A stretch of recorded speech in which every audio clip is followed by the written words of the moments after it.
What's up, guys? It's Eric with Mediapalace here, getting ready to do the live show. Let me see if I can switch to that guy. Hey, guys, what's up? It's Eric with Mediapalace. Thanks for hopping on the stream. I'll probably just let a few more people hop on before we get started. Um, so, I'm Eric Palacios. I'm the director producer of The Legend of Hairy Man Road and East of Brushy Creek. I wouldn't call myself a Bigfoot researcher. I'm more of a documentarian, journalist. That's what my background is mainly in. I worked for the public access here in Austin, Texas for 10 plus years. I've done most of their live productions, did a lot of live sports, any mixed martial arts or boxing, any combat sports that came through. I was the guy who actually produced it and put it on local cable TV. So that's just a little bit of my background. But what I wanted to do is I wanted to talk about the Brushy Creek and the Legend of Hairy Man Road for the people that weren't familiar. And I wanted to go into a little bit more detail because I know there were some people who who were having trouble following, and some people were even saying that some of the bodies and human remains that were found were like immigrants or homeless people. I'm not sure if anybody knows how far we are away from the border, but we're actually a good ways away from the border. And so I wanted to give just a like the official report of the Brushy Creek area. I didn't want to hog somebody else's channel to do it. I wanted to, wanted to have the time to do it. Hey, Bigfoot Mama, I appreciate you guys hopping in. Appreciate everybody for hopping in. Nana Anna, I see Nada Nada's in here. Ruth, Can Squatch, hey, what's going on? Appreciate y'all for hopping in.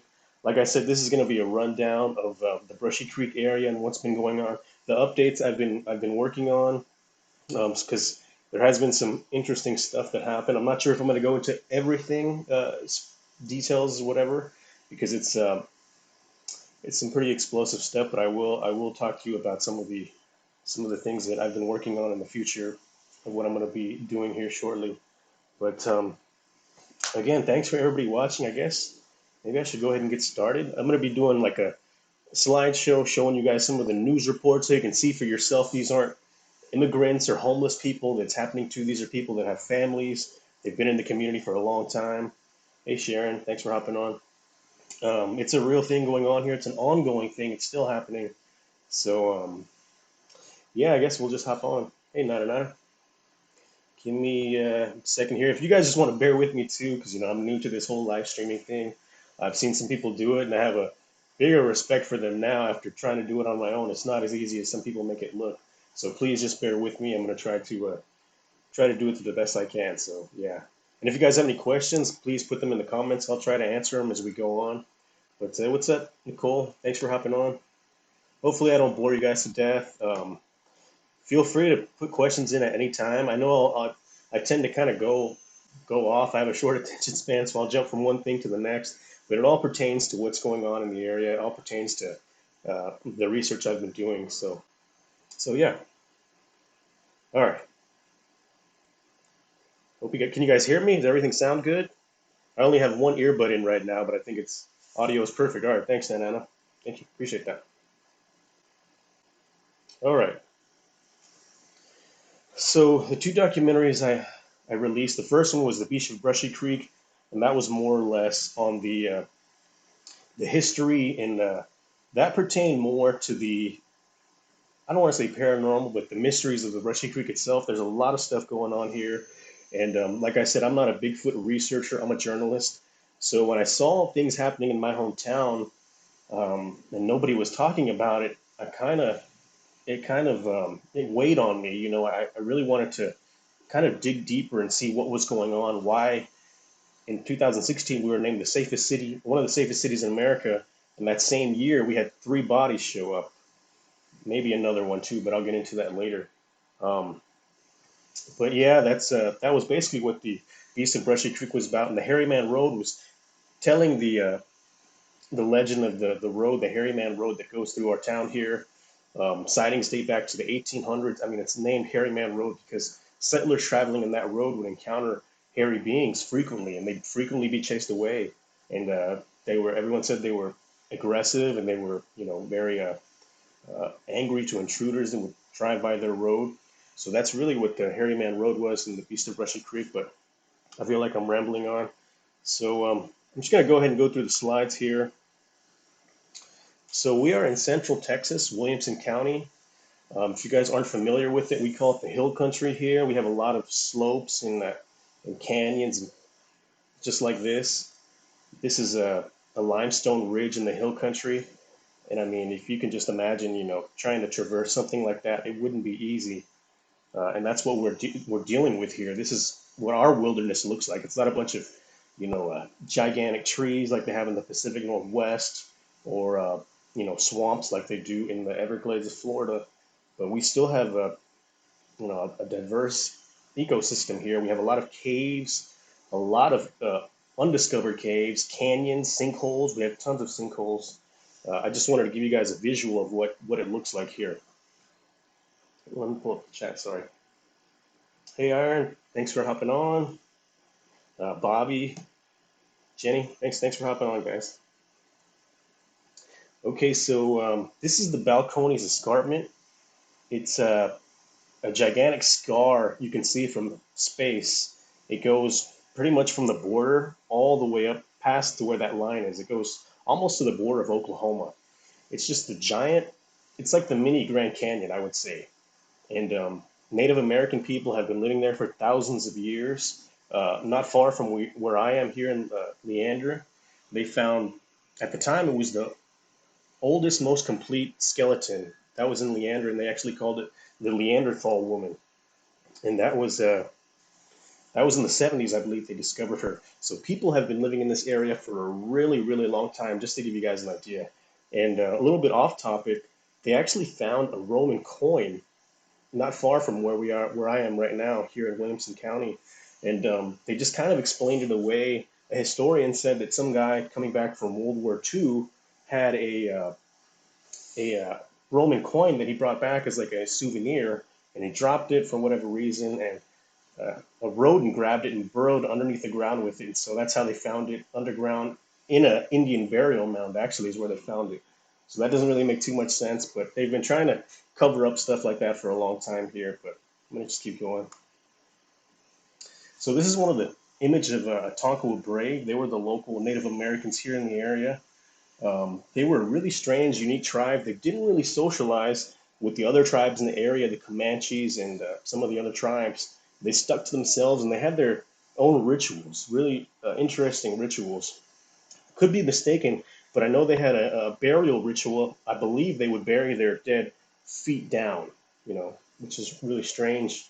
And they were known for creating the best atlatl. It's like a slingshot spear type thing. And apparently, tribes from most of Texas would come by and try to learn how they were creating it, or even trade with them so they could have these atlatls for themselves. But this is what a Tonkawa Brave looks like. They worship the wolf every year. They did a wolf dance just to celebrate, their religion, I guess you would call it, of being raised by the wolf, being created by the wolf. So all in all, that's pretty strange. But they've been in the area for a long time, and they were hunter gatherers. They weren't farmers. They never wanted to farm. That was actually against their beliefs. If you guys have seen the Beast of Brushy Creek documentary, we talked to Blaine Conklin, who's a local historian, and he goes into detail about the Tonkawa. They would cover themselves in full tattoos, and so they were a really interesting tribe, to say the least. Okay, so this here, when I first started researching, we heard a lot of stuff about like tree structures and Bigfoot and stuff like that, and I always kind of brushed it off. I didn't think it was a real thing, or I thought it was just a coincidence that trees would be manipulated in a certain way to look like something was there. And then I stumbled upon this in one of the books. The book is called The Land of the Good Water, and it's about the history of the area, Williamson County, and they talk in detail about the Brushy Creek area. And this is actually in the book. This is a tree structure, an actual tree structure that the Native Americans would use. So if you were wondering if the tree structures were real, they're 100% real, and the Native Americans used them for a really long time. I hope I'm not skipping through the trying to pay attention here and here. But yeah, they've used this stuff for a really long time. This is actually, I believe, signifying where water would be, and they had other symbols like tying feathers to trees that would signify where they could find places to rest and stuff like that. But all in all, they were a pretty ingenious with the way they came up with these structures and manipulating the earth the way they did. But like I said, the Tonkawa were a very interesting bunch. So this is the ancient burial ground they found. And funny enough, this was actually found about 50 yards from my childhood backyard, my childhood home. And to be honest with you, this kind of kicked off everything. Um, in my opinion, it kicked off everything. It was the catalyst for what happened. Um, Company was back there working on some houses in 2014, and they stumbled upon what later came to be known as a ancient Native American burial ground with who knows how many bodies that were buried there. But unfortunately, in Texas, we have a strange law. We have a strange law that allows the construction company to use their own anthropologist. So once you're doing that, you're kind of muddying the water, and obviously the construction company got their own anthropologist and they got him to say, hey, just pass this through. This is $1 million project. We need this passed through. So I'm sure they just covered it right up, and we really didn't hear anything about it when it should be, it should be preserved. It should be, it should be looked after, not just covered up. So prayers, fascinating, cool. Thanks you guys. Thanks again, guys, for hopping on. I'm going to try to stay on topic here. But like I said, this was kind of the catalyst for what was going to happen in the next few years. This is an area of the Brushy Creek. I wanted to show you guys how the creek looks when it's lush and there's a lot of greenery. I believe this was taken in the spring, and you can just see how dense the foliage is there. Those are just curtains of brush right there that you're not going to be able to see into there or into or out of there. Yeah. Yeah, so I mean, you guys can just see it. If you look down here to the right, right above the guy who's pointing, you can see there's a cave right there. Comments are dibbling. Is that bad? Sorry, guys, I'm just trying to figure everything out here. But you can see there's a cave right there, and this is kind of like the story of the Brushy Creek. It's just littered with caves and caverns like this. Some of actually, you can see there's been evidence of them trying to just cement him up. More than two or three I've seen that have just been kind of just cemented up that run along the banks of the Brushy Creek. You wouldn't see someone standing there. Exactly. You wouldn't have any idea someone was standing there and looking at you. And this is a very secluded area. It's actually an area where I found a footprint. And like I said, I'm not a researcher by any means. I just went out there with someone that had set up a trail camera, and well, we had both set up the trail camera, and we were retrieving it, and we found some type of prints, and we'll get to that here in a little bit. Okay. All right. So this kind of gets into the nitty gritty of the Beast of Brushy Creek and why I started this project and why I started the documentary. No one was mentioning it. No one was talking about it. There had been bodies flying here, a mosquito or something. There had been bodies, you know, accumulating since the Native American burial grounds had been found. And so here's the first. I wouldn't say first, but the first body that was announced in the media. Round Rock, Texas, a man's body was found at 8 a.m. Thursday morning, according to Round Rock police. And the body was discovered. It's a pretty it's not a secluded area. There are people that live there, but you can see at the bottom, any death is suspicious in a creek. Yeah, there is some really weird stuff going on here. I can't explain it, but I'm just trying to document it as we go along. I mean, the commander here, commander of the criminal investigation, I actually know his son and went to school with his son, so I'm familiar with this guy. He says it himself. Any death is suspicious in a creek, and that's in the documentary. You can see that footage where he says that any death is suspicious in a creek. And So for the people that were saying, oh, it's a illegal immigrant or it's a homeless person, that's not true. Because you can actually see the name here. I don't know if it's kind of small, but you can see the name here. Brown Rock police identified the man, this is his name, Shannon Lee Clausen, who had been reported missing the 21st, and they didn't list an age. And you're gonna kind of see that. That's kind of a theme for what's going on here. They don't really list a lot of information. They'll just list maybe a name, and that's really it. You're not. There's no follow up. There's no nothing after that. They'll just list, a name, and that's really it. But the thing there, they say here, there's no trauma, no injuries. So how could he just? This is doing a little research. The man was in his 40s. He wasn't an old guy. He was in his 40s. So that kind of goes to show you, something strange is going on here. If it was simple drowning, I think the news kind of would have covered that at some time. They would have updated the story saying, "Oh, this guy died from drowning" or whatever. But I don't know, really weird stuff going on here. And the thing that's not mentioned in this document, in this news report, is that his car was actually found 5 miles away at a car wash. So that's really hard to explain how he got there. Did he get a ride there? We have no idea. Did he walk there? It's really interesting and weird that all that stuff's, just kind of bundled up there. We'll go to the next one. Okay, so that last one was in May. If you guys are keeping tabs. This one was in October. To account there. Yeah, exactly. This one was in October, and this is the only news article I was able to find on this body that was found in the creek. In this one, they are saying it appears to be a homeless person camping out in the area, but we have no idea. They could just be saying that. They could just be saying it's a homeless person. They don't even say if it's a man or a woman. That's like I said, the details in these news reports kind of keep getting more vague and vague as you go on.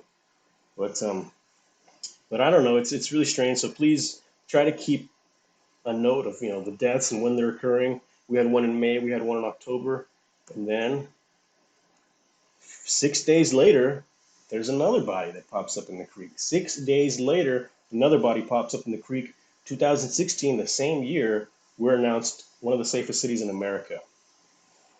Round Rock police responded to a suspicious incident at 3 Chisholm Trail Road at the Brushy Creek, the Round Rock. Now, if you guys aren't familiar with it, the Round Rock is just it sounds exactly like what it is. It's a gigantic rock coming out of the Brushy Creek. Almost looks like a table. It's a huge rock. And the fact that he was found there, to me, is incredibly suspicious because that's a very busy area. People walk that area. People go fishing in that area. There's a bridge that crosses right next to the Round Rock itself. So the fact that he was found there at 1 p.m. in the afternoon, to me, that doesn't make a lot of sense. Like what was he doing and stuff like that. Again, people are saying that it's, homeless person or illegal immigrant or whatever. It says his name right there. And you do a little bit of research. This guy was a family man, a father. I believe he had 4 children, very active in the community. And, young guy. He was reported missing by his family earlier. And, again, they're not revealing any foul play. The investigation is an ongoing investigation. Cause of death is unknown. We never found out what that death was, guys. It's just unknown. How many deaths do they admit to? They admit to, we'll go through it, but in 2016, there was 3. Could be another one. I'm going to get into that later, but there's 3 people died in or along the Brushy Creek in 2016, the same year we were named one of the safest cities in America. To me, that's just kind of weird. And people are saying 411. I have heard of the 411 stuff, and it is kind of eerily similar. And why that guy, David, hasn't touched this subject at all kind of intrigues me too. I'm not really sure why he wouldn't. I know he doesn't really talk much about Texas, but I know he says stuff about clusters and stuff. This is a huge cluster. In 2016 alone, there was 3 bodies. So, put one and one together, and who knows? But again, these are not unidentified homeless people or immigrants. You can see the guy's name there, and like I said, he was a family man, had a job in the community here. Everyone spoke well about him, and Cause of death is unknown. We never knew. And I actually did a Freedom of Information Act on this guy here, and I got an exemption. Now, an exemption for just a death, a drowning, or whatever, that doesn't really make a lot of sense. They only give you exemptions for stuff that involves alphabet agencies like the FBI, CIA, and they're normally like telling you, oh, you don't need to know this information, or it's an ongoing investigation. So it could be an ongoing investigation. Who knows? But Cedar Park is where I had my encounter in 1980, right up the road. Yeah, I've heard a lot of stuff about the Cedar Park area as well. The Brushy Creek runs through that area, and I might have to start keeping tabs on what's going on all through the Brushy Creek, because there might be more stuff like this. But go on. So this is the sign here, the Harryman Road sign. Like I said, it was named in 1965 after a guy was chased. A local football star was chased out of the area by what he described as a wild hairy man, and that account kind of goes back to the 1800s, to when the settlers in the area were reporting the exact same thing. They were talking about getting chased out of the area by a wild hairy man, and that was just kind of a known thing. It was Harryman Road, and it officially became Harryman Road in 1965 after the sighting. Shorty Caldwell sighting in 1965, and ever since then it's been named Harryman Road, and people have still been having experiences in that area. But awesome doco, Harryman. Hey, I appreciate it. Yeah, the car being 5 miles away, I see that Iron Dogger. It's doesn't make a whole lot of sense, and the fact that he's no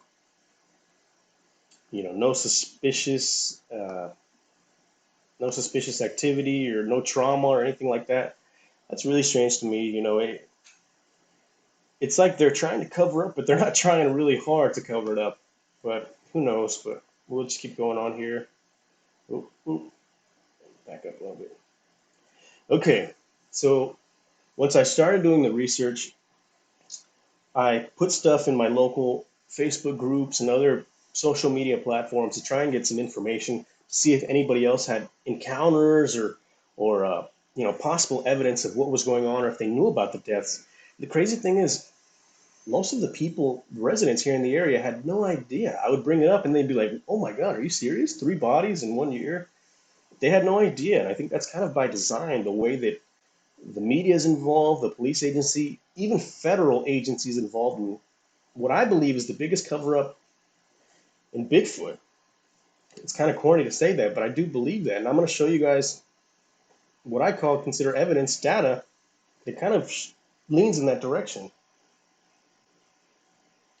Okay. So once I started posting in those groups, several people were telling me to contact this one guy because apparently he had filmed something along the Brushy Creek in, I believe, 2018. And he put it in one of those groups. It was the People of Round Rock group. He put it in one of those groups. Multiple people saw it. It was taken down that same day, maybe within the hour. And multiple people, over 5 people, told me, hey, contact this guy. He put a video up of this really strange, tall, skinny looking thing walking along the Brushy Creek. And apparently it was a clear video from what I've heard. Multiple people said they saw it. I looked everywhere for it. I have no idea where it could be. So I reached out to the guy, and I told him, I wanted to talk to him. I told him I was working on a documentary, and this is the response I got.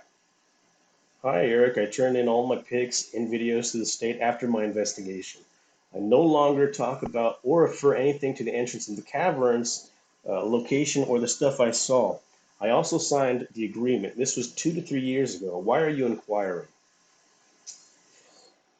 So this guy actually signed a non-disclosure agreement to not talk about what he saw there along the Brushy Creek or what he filmed. And I was a little worried, a little weary about what he was telling me. I don't really believe much of these stories as long as that, if there's no evidence or there's no data, I don't really like talking about that stuff. So when he told me that, I was unsure how to take it, and I kind of thought he was pulling my leg. So I responded to him. I'm not going to say I responded to him aggressively, but I wanted to pursue what he was talking about. I wanted to inquire. He says he's seeing a being or something like that, and he filmed it. And so I really wanted to kind of dig deeper and see what he's talking about. Um, it was just really odd and strange to me. So I pressed him. It pressed him a little bit more. I really wanted to get him in the documentary, but after pressing him, kind of got the impression he wasn't going to do it. So this is the next message he gave me after several messages I sent him trying to press him on more information. Okay, please bear with me. It's going to be kind of outrageous, but we'll get to that. Okay, I can no longer speak on this, unfortunately. This is after I pressed him 5 or 6 different messages and he was in it. I told the city of Round Rock about the caverns I found 7 months prior to the collapse. Collapse we're going to talk about here later. And I was ignored. I saw whatever being is living there after the hole opened up and everything came to light about the caverns. The FBI and CIA raided my home, wanting all the information, and took everything. The entrance can no longer be seen either. Sorry, that's all I can say. To me, that's pretty fantastic. That's a pretty fantastical story to say that. And like I said, I don't like talking about stuff or bringing anything up that doesn't have physical data that can go with it to accompany it. So I was really suspicious about this. I didn't really believe the guy. He was a professional guy. He has a few companies and stuff like that. But like I said, I didn't really believe him. The story was just a little bit too fantastical for me to believe. And so I reached out to someone. I was able to figure out where he lives. Don't ask me why. It's a small town. I was able to figure out where he lives. And I contacted someone that lived in that same area and said, "Hey, do you know about this weirdo guy talking about how he's, saw a Bigfoot and filmed it, and the FBI raided his house? He's claiming all this stuff." And I asked him, have you seen anybody? Have you seen anything like that, or have you heard of anything like that? And he goes, "Oh yeah, for sure. That guy got raided. He was 100% sure that he got raided." And he says, "I remember when that happened because they closed down the neighborhood. No one could come in or out, and it was really strange. And the FBI totally raided him." So when that came to light, I was like, "Oh my God, I really wanted to talk to this guy and get him on camera." But after a while, it became evident that he didn't want to be on camera. He didn't want to talk about anything. So maybe in the future, I'll be able to talk to him. Hopefully, uh, I don't know how long his non-disclosure agreement lasts. I imagine it's pretty long. But the fact that multiple people told me to contact this guy, that kind of raised some, red flags for me. Like I wanted to see what they were talking about. And once he said he got raided, and I was able to confirm that he got raided, to me that's incredibly interesting. And that's data. That's data you can talk to the guy who says he saw and talk to other people in the neighborhood that were there. Let me just go through some of these comments here. Could we all do that? I haven't heard that part of the story before. Yeah, this is kind of. I didn't want to bombard someone else's channel. I didn't want to get. I don't want to get anybody in trouble. All right, and I didn't want to bombard somebody else's channel with my story and what I've been working on. That just seems kind of vain to me. And like I said, I'm just trying to get this story out there. People need to know about this. This is a real thing, guys. It's really happening. It's still happening right now. So this needs to be out there. Please share, do whatever you can to get it out there. But I'm just going to keep going through these comments. NDA 7 years? Could be longer. Thank you, Nada Nada. I didn't know that that's really what it is. Um, Being named Harry Man Road, that brings suspicion to the area and or red flags to the general public. Exactly. They've been having this issue uh, for a very long time, and they've been doing a lot of construction on the Harry Man Road, covering up several of the caves and caverns. I'm going to show you some of these caves and caverns here in a minute, but I don't know. They shut down the street to raid the poor man. That's what they say. Yeah, I was repeating what he said. Appreciate everybody for hopping on. I'm going to go to the next slide here. Okay, so that was in 2016 when the bodies were piling up, 3 bodies. 2017, a lot of sightings occurred. People were having so many sightings. It was kind of scary, and people were claiming to have found prints, hairs, and stuff like that. And it was a weird time. People were afraid to go to certain trails because of the bodies that had been occurring, popping up, the bodies that had been popping up, and so it was just a really weird time. And while this was going on, I believe FBI was aware of what was going on, and they wanted to do research and they wanted to search the area. For them to justify doing that, I believe the city of Round Rock kind of started poking fun at what was going on. Like the lights in Phoenix, you know how when those lights in Phoenix happened and the mayor came out and with like an alien and they were poking fun at everybody. I think that's exactly what happened here. City got involved, the FBI got involved, and they said, "Hey, we need to check this area out, but we can't just have FBI agents wandering the trail or searching the trails and stuff like that. We need to do something." So I think they kind of put it out like a joke or like, oh, all this stuff, but it's not really funny when there's bodies popping up. And so this is a news report that happened that shows the FBI was in the area searching for Bigfoot. Okay, FBI assisting in the search for Bigfoot in Round Rock. Round Rock police received an email from the FBI informing him that the Round Rock community, they've added Bigfoot to the top 10 fugitive list. And I'm going to show you guys the contents of that email. Eric, NDAs can be lifetimes. Exactly. Yeah. Thank you, Nada Nada. I know they can go for a really long time. And I hope that's not what happened here. I really hope to be able to talk to this guy and update everyone on that information. Okay. So this is the email, contents of the email that was sent from the FBI director, Christopher Combs, to the chief of police, Alan Banks, in the area. Chief, it has come to our attention that Bigfoot has been seen in Round Rock. We are very concerned and plan to nominate him for the FBI top 10. Please see the attached warrant poster. Any help your department needs in finding Bigfoot, we will assist.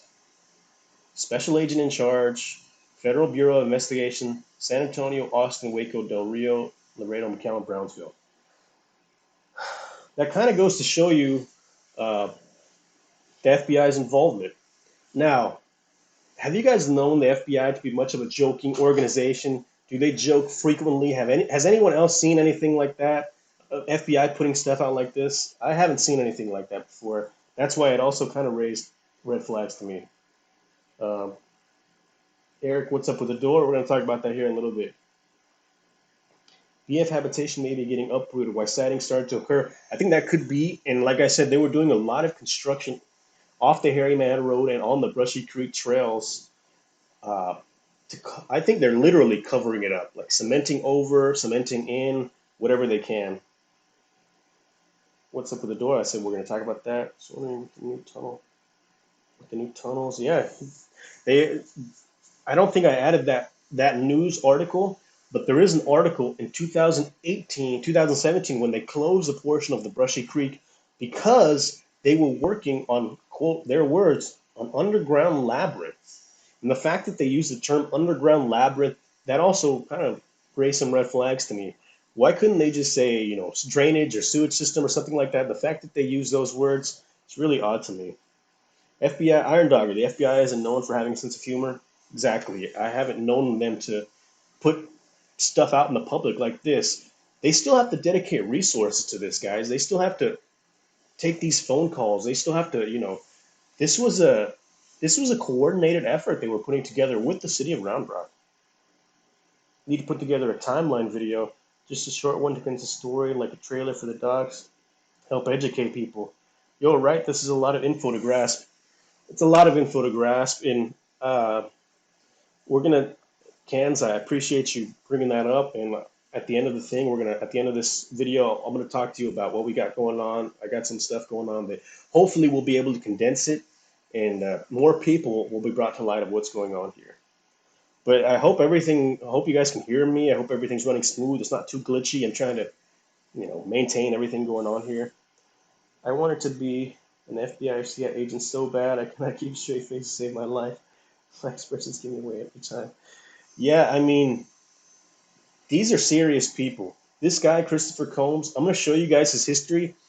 If anyone was qualified to be a Men in Black, if you will, this guy would be highly qualified. He'd probably be running the damn agency. But all right, next slide. This is the actual photo Christopher Combe, director, head of the FBI for Texas, sent to Alan Banks, the chief of police of Round Rock, Texas. Take a look at it. This is an actual poster an FBI agent director sent to the chief of police of Round Rock, Texas. That is undebatable. That is a fact. FBI had put a wanted poster out for Bigfoot. That's a fact. No one can dispute that. So you guys can see it here. The fact that they put the Patterson patio on there was kind of interesting to me too. They could have just done a drawing or like a foot, but they actually put an image of Patty, which is to me it's really weird. Menace to wildlife, destruction of government property, terrorism of campers. Aliases Sasquatch Hairy Man. They put Hairy Man next to Hairy Man Road here. Uh, Last sighting at the Brushy Creek, it should be Brushy Creek Regional Trail located in Round Rock, Texas, made a loud demonic howl sounds. Now, if this is all fun and games, why didn't they say like, oh, we saw Bigfoot picking flowers, or we saw Bigfoot, doing bird calls or something like that? But they actually said, demonic like howls. To me, that's not really anything fuzzy or to kids to play with or anything like that. That's kind of scary. Kansas, I want that on a T-shirt. Hey, I might do something like that. But considered armed and extremely dangerous. If you have any information concerning this person, please contact your local FBI office or nearest U.S. embassy or consulate. That means they're dedicating resources to this, guys. I'm doing a Freedom of Information Act currently on hopefully on what's going on here. Christopher Combe, the Brown Rock Chief of Police. I'm trying to get this email thread. Now, if I can get this email thread, I think it's going to open a lot of doors and give us a lot of new information that was unknown to the public. But the fact that they put, contact your local FBI office or nearest embassy or consulate, man, I would really, really love to hear if anyone contacted those people. I would love to hear those calls. If it was in emails and stuff like that, I'm trying to get all that information. Hopefully, I'll have an answer on that soon. FBI is offering a reward of $500,000 to the direct arrest of this individual. Excuse me. Now, I have it on good authority. Someone actually claimed that reward. And like I said, I don't like talking about stuff that I don't have data for, but I am pretty positive someone claimed that reward, and I believe I know who it is. But the fact that they're offering money, they're taking the calls. To me, this shows that they put effort into this. They were really serious about it. And the thing that's even more serious to me is the guy who put it out there. We're gonna get to him. So this is the guy here, Christopher Combe, head of. We're gonna get so much trouble probably saying his name and stuff like that, but whatever. It's out there. Special agent in charge, Christopher Combe. Now, this is just a portion, a really small portion of his social media page, and I just wanted to grab a chunk of it that just kind of stunned me when I was reading it. It's really interesting, and it's just weird in itself. Okay, so if you guys want to see that, overseas the FBI presence in Central and South Texas, overseas the border wall. Okay, this is the one that got me. This is insane.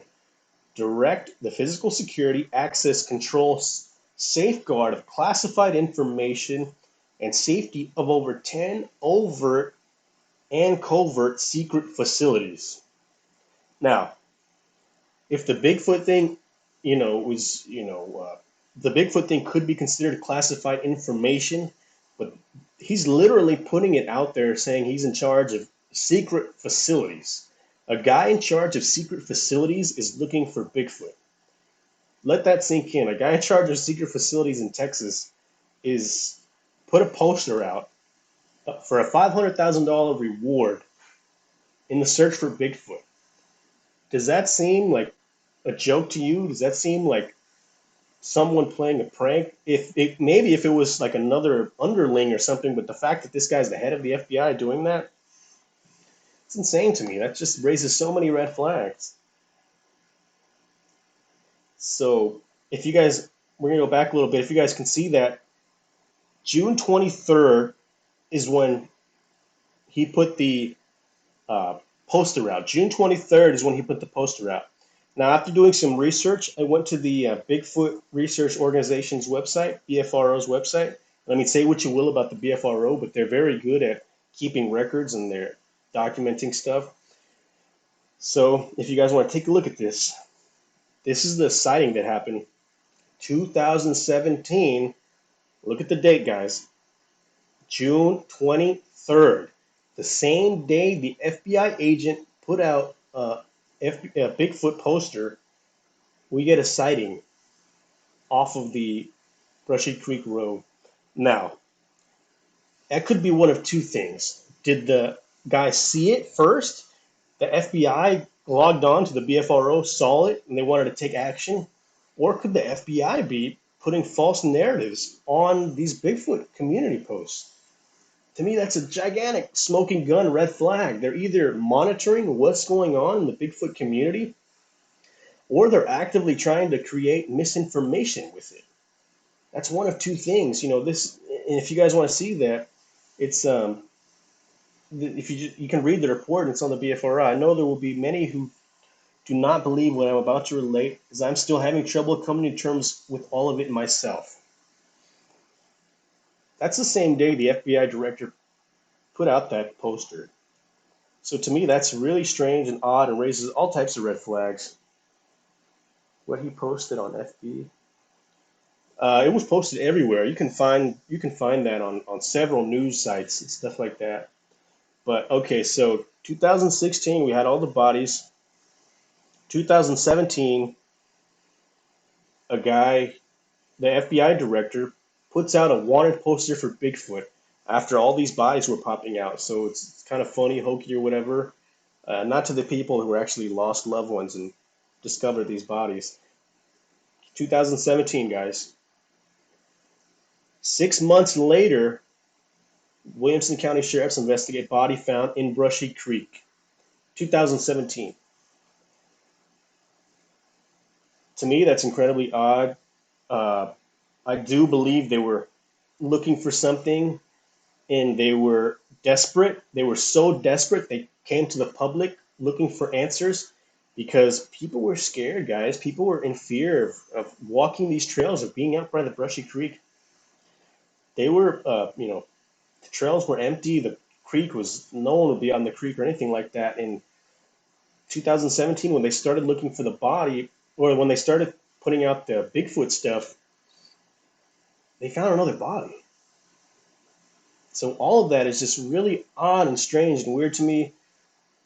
The fact that, like I said, I'm not a Bigfoot researcher or anything like that, but once you accumulate the bodies, that's one thing, okay? The fact that the FBI was looking for Bigfoot, they actually put that in words, searching for Bigfoot. Man, is that insane? Like this is a real thing. Bodies are showing up. They put that out, and another body shows up right after that. Also in 2017, there was a body found. There was also skeletal remains found. So I mean, this is a real deal. I believe they're behind the scenes. They're taking it seriously. In front, they might be joking about it, but it's really happening. This stuff is going on. It's still going on too, guys. I'm just gonna go through the comments real quick. With all the FBI have to deal with, yeah, exactly. No kidding. That place is special. People have been in this area for thousands of years. I believe it is. It's a spiritual place. It was a spiritual place for the Native Americans, and it's still a spiritual place today.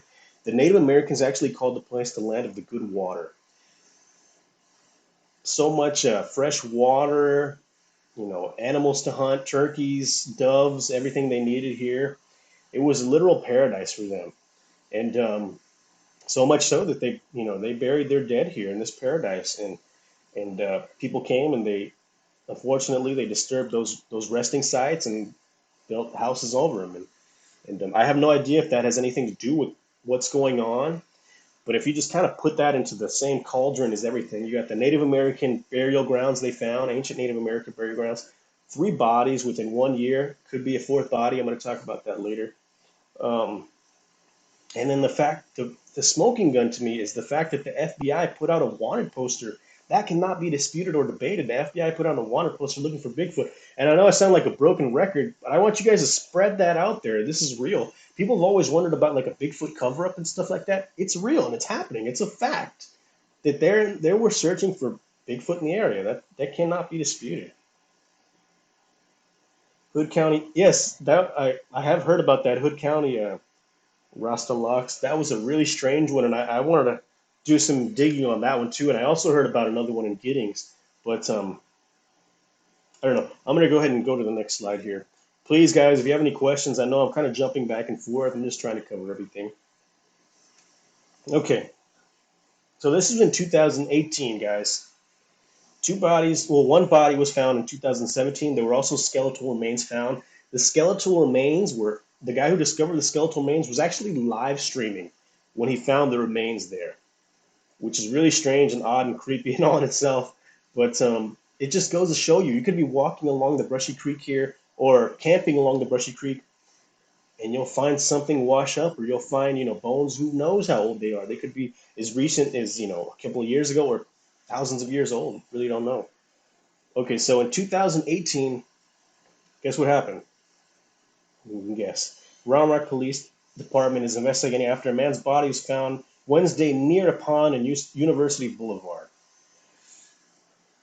That's close to the Brushy Creek.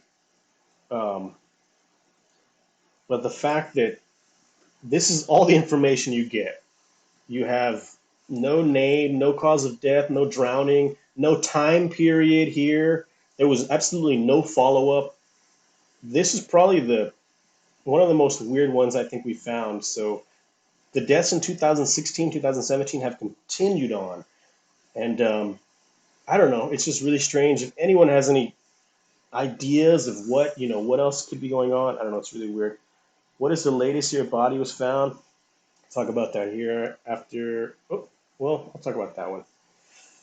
So, if you guys remember the document earlier, the text blacked out that I showed with the guy talking about how he found the cave entrances, this is a collapse that happened in 2018. Guy's body was found pond.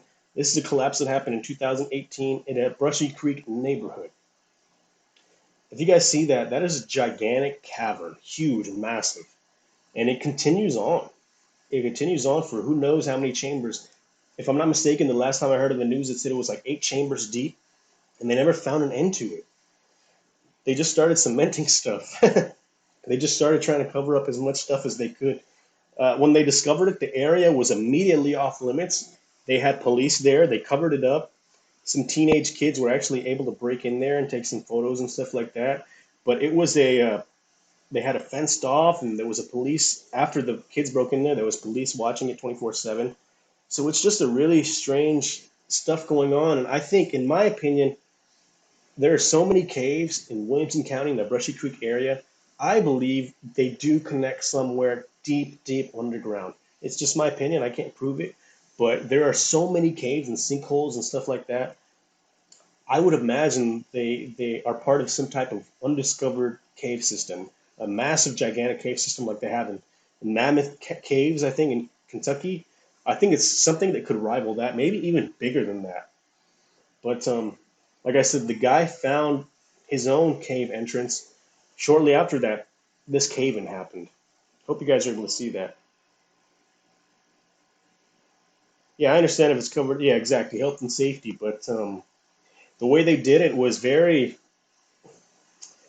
I don't know. It was so fast, lightning fast. They had archaeologists there on the spot that same day. There's video of it on YouTube. You could see when they discovered the cave. Uh, Scientists go in the cave and they come back up and they say it's cold down there. We feel a breeze, like it's cold air is going through there. So that leads me to believe that there's just you know uh, entrances and exits to where we wouldn't be able to fathom where they're going. How big is the cave system? Massive, huge, gigantic.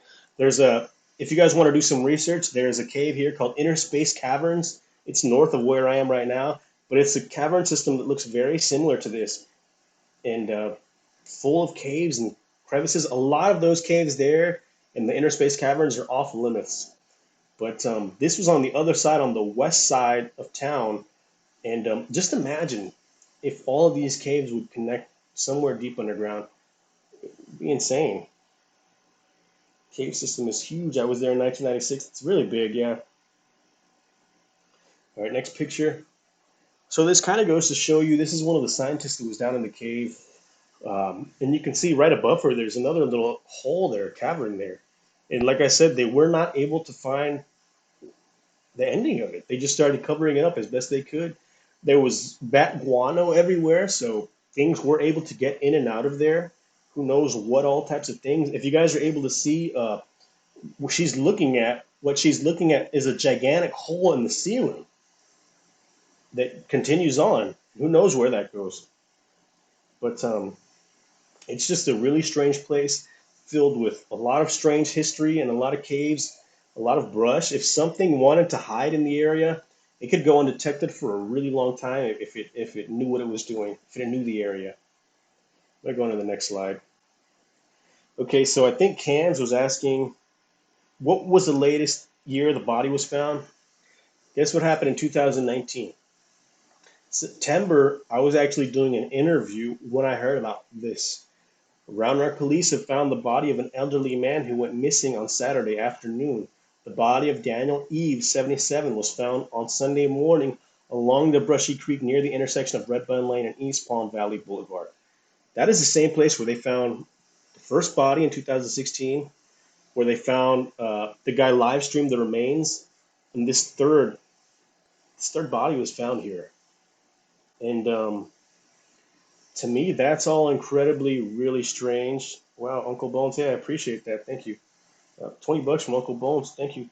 Thank you, wishes. Hey, that's plenty, man. I really appreciate that. But I mean, the fact that it's still going on, guys. This was in 2019. There was a body found here. It's a real deal. And the fact, if you guys take a look at this guy, the man was 77 years old, not a young guy. But where he passed away is a trail, and it's away from the Brushy Creek. So this gentleman would have had to have hopped a barbed wire fence, a large barbed wire fence. It's not a normal barbed wire fence, it's a large barbed wire fence that's meant for a bird preserve. That's what it's meant for. This guy, 77 years old, was able to scale that barbed wire fence and, for whatever reason, climb down to the creek and die. And guess what? No trauma, no foul play, nothing like that.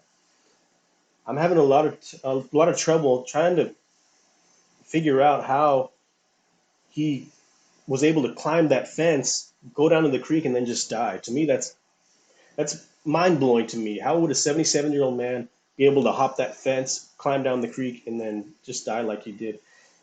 That's weird by itself, but the fact that there was like 4 other people that died in a similar circumstance, no trauma, no foul play, really weird and strange to me. I have no idea. Thank you so much for sharing this information. Iron Dogger, hey, I appreciate it. Thanks for hopping on. I don't want to sound like I'm babbling or talking out of place or whatever. People need to know about this stuff because it's an ongoing thing, and I believe it does have something to do with whatever the FBI was doing in their search for Sasquatch. I do believe that wholeheartedly. I have no idea how those puzzle pieces fit together, but that's what I'm working on. I'm trying to find out. So, Can Squatch 2019 was the last body they found in the Brushy Creek, from what we know. Um, in 2020, there was no body found. Thank God there was no body found. You're on the pulse here, Eric. Hey, thank you, Rustalux. I appreciate it. Um, in 2020, there was no body found, but that could be due to everyone being shut in and the pandemic. That could be. I didn't put this in the slide because I didn't want the identity of the person to be released. I could have blacked it out and stuff. I just didn't have time. In 2020, a girl went missing in October. She was last seen along the Brushy Creek. Now the weird thing is, she was last seen carrying a Victorian doll and a blue velvet suitcase. Now to me, that doesn't sound like necessities. You don't really need those things to survive. Now, I'm not sure if the blue velvet suitcase was hers or the antique doll was hers. I have no idea. But the fact that she was last seen along the Brushy Creek with those items is very interesting to me. And if you guys have seen the Beast of Brushy Creek documentary, I talked to someone, interviewed someone near a bridge where a lot of ritualistic things were going on. And I have also talked to people who have been closer to these circles of people doing this ritualistic stuff. I don't want to go into too much detail about it, but I believe they were practicing some type of ritualistic gifting to whatever thing is here. And I have that on good authority from a few people. Like I said, I don't like talking about a lot of stuff that I don't have data for, but I do have some data for that, and multiple people told me about this. So I do believe that what there is currently still some type of gifting going on, maybe ritualistic gifting, if you will. I have no idea, but is that what the girl was doing? I'm not sure. I really don't know. I'm glad they found her, but unfortunately, from what I've heard, is that she is not the same after they found her. Apparently, she has. She's. I'm not. I can't 100% prove this, but I have heard from more than one person that she has been. I don't want to say traumatized, but she's been affected from what happened. So I'm just gonna go through the comments again real quick here. Okay, it's highly interesting the fact that you're working hard to piece together this. Thank you, I appreciate it. I don't want this to fall on deaf ears. I want people to know about this because people have always considered there being some type of cover up or anything. To me, this is right in front of you. This is a cover up happening in real time. The FBI was actively searching for something. And I know I sound like a broken record. I keep bringing that up, but it's true. They were out here searching for something right after all these bodies started popping up, and that didn't stop the bodies from accumulating. There's still bodies that had, 2018, 2017, 2018, 2019, from 2016. That's still a thing. But I don't know. I'm trying to document this the best I can. Like I said, I'm not a researcher. I'm just trying to get all the stuff together and bring it to the public so you guys can spread it, to do your own research. Maybe we can find some answers together. That's really what I'm trying to do. I'm doing the Freedom of Information Acts. I'm doing like four of them right now, trying to get more information. I'm going to talk about those here in a little bit. Okay, so like I said, I'm not a researcher, anything like that. If you guys were listening earlier, like I said, we had gone to recover a trail camera. And that area that showed a lot of brush with the guy pointing, this is the area where we found this footprint here. Now, this footprint is a really small, tiny footprint. All right. It's a mud footprint found on a stone right along the banks of the Brushy Creek.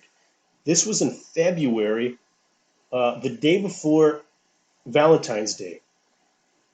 Now, if you guys were in Texas, you would know that Valentine's Day we had a gigantic freeze, terrible freeze. People lost their lives. Very unfortunate. I was without power for about 4 days. My roof caved in from the pipe busting. It was freaking awful. And that's the day before that big freeze happened. We found a barefoot foot on a stone right along the Brushy Creek. Now, it was a small one to me. Makes absolutely no sense. It had to be a child's foot or maybe a woman's foot, small woman's foot. But for them to be barefoot out there in freezing temperatures, walking around, absolutely no sense to me whatsoever. Uh, if anyone has seen anything like this or small footprints like that, please let me know. I thought it was really strange and weird. And for scale, you can see his hand there, and I mean you can see the toes clearly. It's a footprint. It's a mud footprint. That's a real thing. I see some chat here. I'm just gonna look at it. I have inside info. Be careful. Well, let me know, Nada. If you have some info, please let me know. And you saying be careful? Yes, I have received threats. It's unfortunate, but I think when you're doing research like this, you're going to come across some people who don't want you to know what's going on, and I think that's what's happening here. Uh, it's not stopping me from doing the research. I'm still doing it. It's just it's a sad thing that people are trying to cover up, and they're doing that with threats. It's not a really, I don't really like talking about that stuff. I didn't put any of the stuff in here, but I appreciate all the support, you guys. Thank you so much. If you can, um, spread this information. People need to know about this. Spread that poster. Put that poster in like all the groups and stuff like that, and tell them, hey, this is a real poster. FBI director of FBI in Texas sent out to the chief of police. Please do whatever you can to get this information out there. Caverns travel. Yeah. Iron Dog Eric is solid journalism. You are definitely on to something. Hey, Iron, I really appreciate it. You know, you and Mogs were kind of the first people that I went to the, into the live world with, the YouTube world with information, and the way you guys treated me. Hey, I really appreciate it. You guys welcomed me with open arms and allowed me to just go on my rant and talk about stuff. And I felt like I was hogging his show. And like I said, I really didn't want to go on another person's show and talk about all this stuff and show all the slides. I didn't want to, I'm not that vain. I didn't want to hog all the time to myself. So I wanted to do it on my own, and I wanted to show you guys the data that I have here. But I appreciate everyone for watching. I have bro-in-laws works border patrol. Yeah, I've heard a lot of stuff along the border too.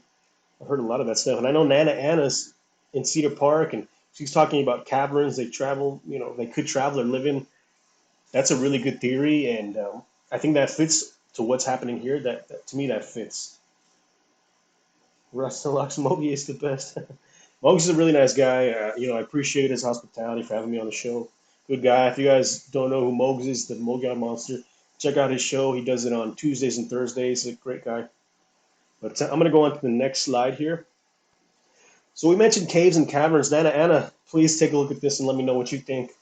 This was a gigantic cavern that I was directed to by some workers that were filmed undercover. I'll just say that. If you guys have seen the Beast of Brushy Creek documentary, there is footage in there of undercover workers and city officials claiming to have encountered what they call, their words, a Sasquatch in the area. This is on video. To me, it's like if a park ranger was to say, "Hey, you hear these stories all the time. Like people talk to park rangers, and park rangers are like, oh, we see them all the time, whatever, whatever."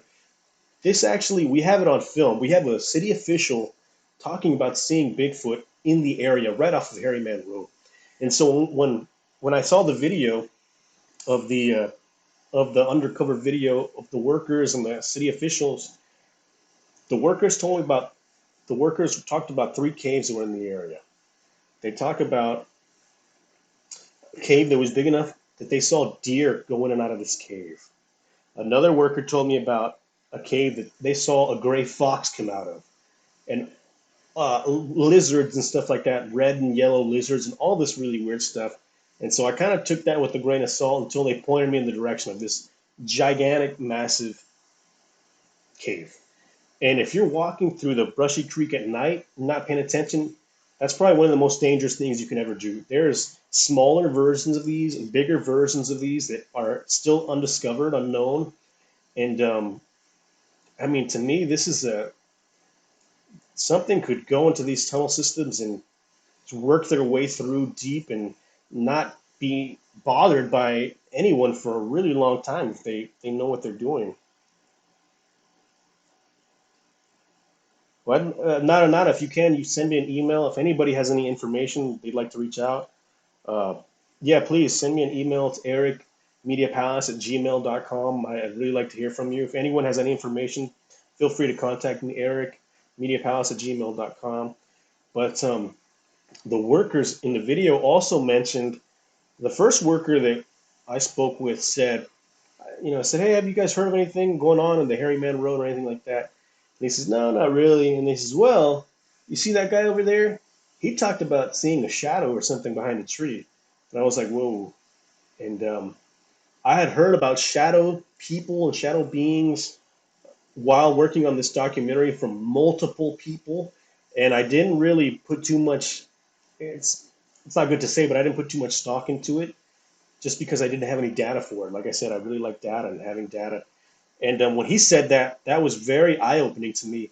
And then I reached out to someone that had a really detailed experience. And that interview is in the Legend of Harryman Road. It's the last interview. If you guys watch it, check out the Legend of Harryman, the whole documentary, but especially the last video where he goes into detail about seeing a shadow thing and being chased out of the area, very similar to these accounts that have always happened in the Harryman Road. But yeah, this is one of many caves in the area. This is another one, guys. This is a gigantic cave system right off of the Harryman Road. And if you just take a look in that, those look like tunnels, almost tunnels that you can go and just wander down there in. It's really weird. And some of these little crevices and openings, they look like they were covered up from the inside, if I'm being honest, which is really strange and odd. I have no idea, but obviously there's places for stuff to hide out here. That's a fact. Gigantic caves and caverns. This is huge. That ceiling here, excuse me, that ceiling has got to be 20 something feet tall, very huge. Who knows where that leads to or how deep it goes? But I don't know. Really weird. Yes, that shadow is very creepy, Ida. Hey, thank you for watching. And I mean, it's like I said, I'm not a Bigfoot researcher. I'm just a journalist trying to bring to light what was happening in my area because no one, even the local people, had no idea what was going on here. So if you can, please spread the word and get people to know about what's going on. I'm very reminiscent of the way this shows. No wonder inspiration. Yeah, I have no idea. Pyromedic. It's yeah, it's like the time machine of the people coming out of the ground. It's there has been history of beings, hairy beings, chasing people out of the area since the 1800s. That hasn't stopped. That's just continued. So I have no idea. I'm just trying to piece together all this stuff, put it in a package for everyone to see and decide for themselves. It says Iron Dog, you should definitely go on BFO2, make the rounds. Carrie and Bradley would be an exciting interview to do. Hey, Iron, hey, I appreciate that. If you can talk to those guys and let them know, I'd appreciate that. I'm just trying to get this out to where anybody and everybody can hear it. This, like I said, scream this from the mountaintops. Cans, I think you said something about that shirt, the wanted post on the shirt. Put it on a shirt, man. Wear it out. Just talk to people. Let people know about the Hairy Man Road and the Brushy Creek. It's an ongoing thing, guys, and I'm trying to cover it in real time. Like I said, I have the Freedom of Information Act that I'm working on, and I'll get to that here shortly. Let me go to the next slide. So, if you guys are familiar with my work, you've probably seen me on other platforms showing this photo. Now, this photo was, or this photo, this photo was taken by me, and that researcher you see in the picture, just a brilliant researcher.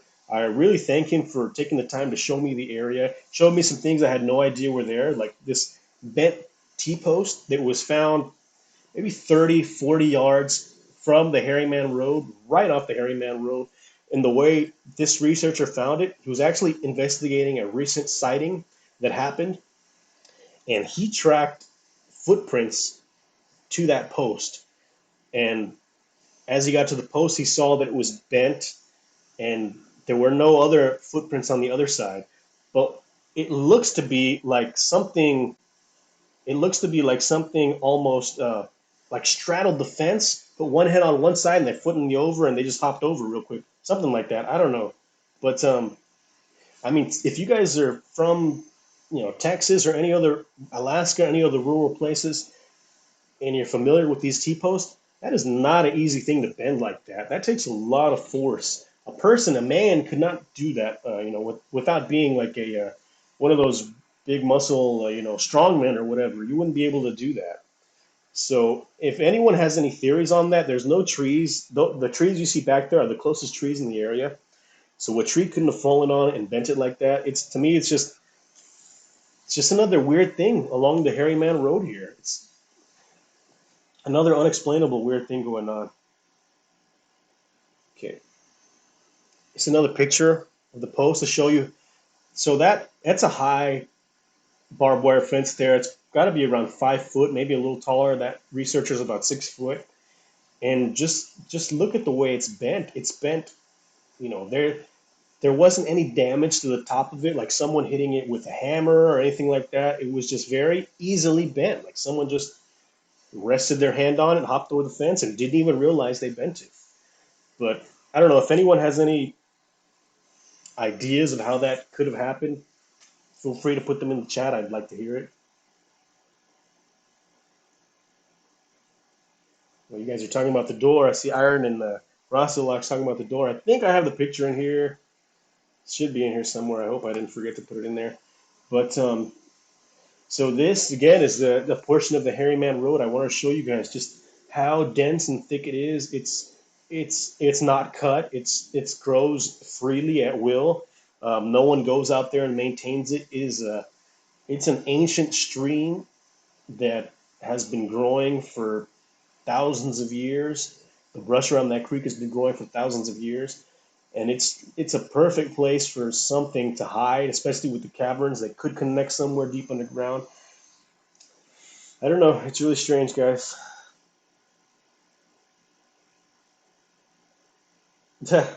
Uncle Bones, I was a carny back in 1982 and ended up in Round Rock, Texas. The area creeped me out, and we left, went back north to South Dakota.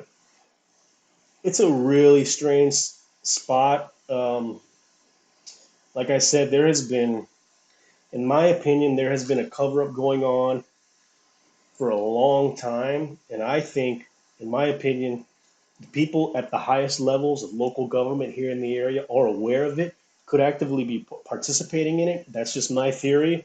I do have some data that would show that, but like I said, I have to be really careful about how I word things and say stuff.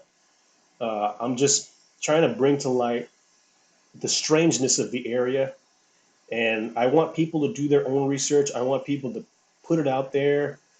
I want people to know about the strangeness. People need to know about the bodies. They need to know the FBI was actively looking for Bigfoot. I'm sorry. I hope I'm not rambling, guys. I'm just really passionate about this work that I've been doing, and people need to know about it. So this was Brady Hernandez. He had a really interesting encounter, very similar to being chased out of the area by a wild hairy man. I mean, so many of these, you hear so many of the same accounts that are almost similar, being chased out of the area by something. Now, this one, he said he couldn't see. And I mean, it was really strange. Happened around this. They all happen around dusk. Dusk or very late at night seems to be when they're happening. Who knows? I don't know. But if you can look behind him, this is another portion of the Brushy Creek a ways away from the one I just showed you. It just shows you that curtains of brush run along the Brushy Creek here.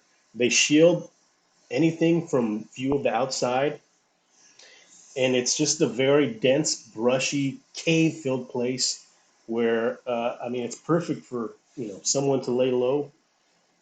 It's really weird, and if you guys haven't heard that interview from Brady, please check it out. It's really interesting. It's over here. Thank you, Iron. I appreciate it. Like I said, I hope I'm not rambling too much. I go to the next picture. So I mentioned the ritualistic gifting. Uh, this gentleman, Matt, he was actually aware of it prior to I was. I went to school with Matt, and he had told me about what was going on. This was in the early 2000s. He had told me about what was going on, and he even showed me the area. And he showed me underneath one bridge that had very strange writing underneath the bridge, and there was a dog that had been decapitated and a big bonfire next to it. And I have no idea where that comes into play. I just wanted to bring that and mention that in the documentary because, like I said, I do believe there was some type of ritualistic gifting going on here. And it could be between, my opinion, high levels of local government here, maybe even bigger government officials. I have no idea.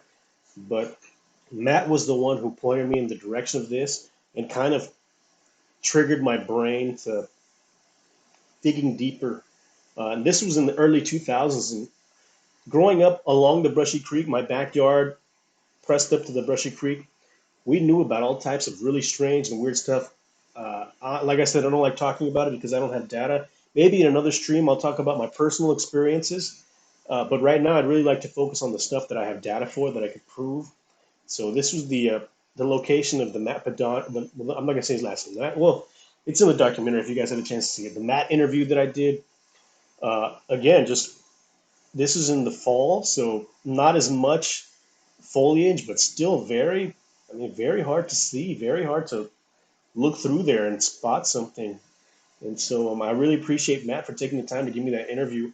I know he wasn't very comfortable going back to that area, but I really appreciate it. And like I said, this stuff needs to be out there. This is a portion of the a screenshot from the portion of the interview that I did with Matt. And again, it's just just being in this area just kind of creeps you out. No one really likes to be there. And Matt actually tried to stake out the area with his friend Brian. Brian, I'm a good friend of Brian as well. and they wanted to stake out to see who was doing this, what was going on. Unfortunately, they didn't have any luck. This is when he was a kid in his teens doing this, so it's been a known thing. People who are in the know or in the area who've always been around the Brushy Creek can tell you stories after story about weird stuff. Like I said, I don't like talking about that because I don't have data for it, but hopefully there'll be some point where I can talk more about the stories and some of just the weird experiences people have had here. But Iron Dog, or seeing the area is helpful to understand how much foliage is there. Exactly. And I was showing you pictures before and after. This is in the fall. Uh, and I mean, the foliage, as you can see, is kind of weaning, but it's still really hard. You just see the mess of branches in the area that just twine together, just kind of make like a nest that just hard for someone to see through, even in the fall or winter. Go to the next slide. So this is a picture of a portion of the Hairy Man Road. I took video, drone video. It's on the Legend of Hairy Man Road while it was shut down. And I'm going to talk about how it was shut down, why it was shut down here in a minute.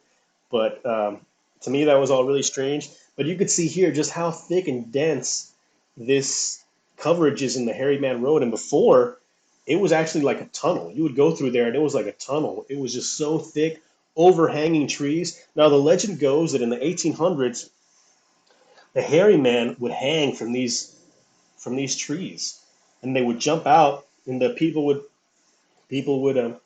pass him, and they would see him in the trees. They would jump out, scare the horses. There's even a documented horse crash that happened along the Brushy Creek, uh, where everyone involved was killed, and the story is one of these hairy beings was also killed.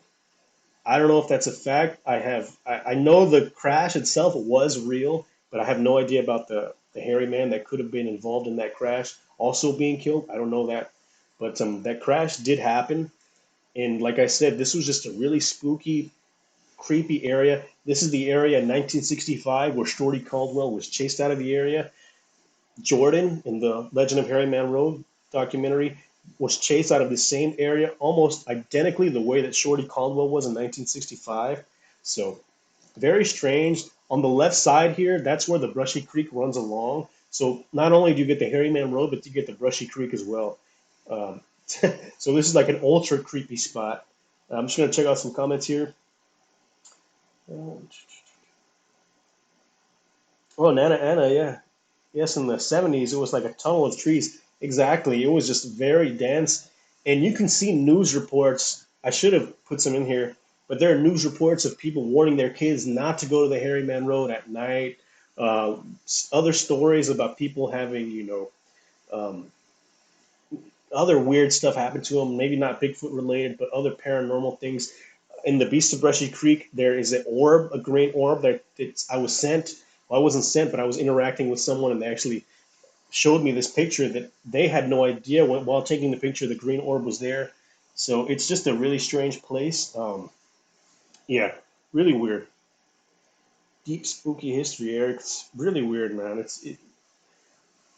Like I said, if you want to do your own research, you can just. I'm just telling you a portion, the stuff that I have data for. If you guys are interested in hearing stories or legends, please check out your research, and hopefully, I'll be able to talk more about some of that stuff here, soon in the future. Okay, so I think this is the door you guys were talking about. Let me see if I can make it a little bigger, a little more. Okay, so Iron Rasta, is this the door you guys were talking about? Is this the one? Yes, sir. Okay. Yeah. So I have no idea where this comes into play.